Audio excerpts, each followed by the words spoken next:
the reason a lot of people get told not to sign those is like, well, the cops won't come arrest you. They won't arrest the responder for violating the no contact provision like they would if it were a restraining order. Like you get a text message, the person violates a restraining order, they're getting a contempt. They're getting arrested. If you send a text message violating a non-FAP order, maybe we drafted it so it's a order, but now it's a remedial contempt rather than a punitive contempt, so you can't have an arrest. So now you got to go file a contempt proceeding. Okay, well, there's risk there, but if the person violates the order by coming to the house, okay, trespassing, go arrest them.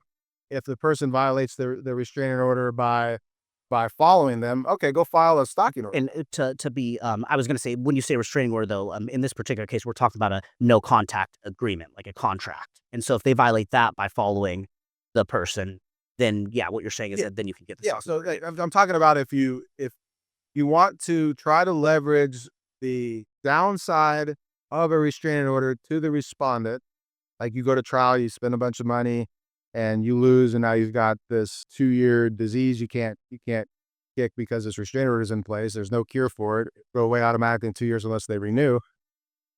Can you figure out a way to solve your problems by mitigating risk to them? Well, that's why these no contact agreements or orders that aren't restraining orders, you can put in judgments and orders and certain nuances involved with that. How can you find a solution to the problem with the least amount of effort, expense, and risk to all the parties involved? That's how you create a settlement.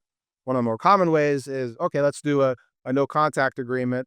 And you can even juice those up to say to put other hidden buttons and levers in there that if they do violate it, they've got more at stake. So a lot of times I think that people aren't, I don't want to minimize and generalize too much. There's a lot of people that aren't really afraid of future violence, they're just afraid of future annoyance.